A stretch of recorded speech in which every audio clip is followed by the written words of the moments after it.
দর্শক, আজকে চলে আসলাম বসুন্ধরা কিংস অ্যারেনাতে।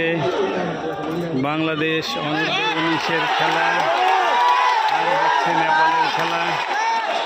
10 নম্বর জার্সি পরিহিত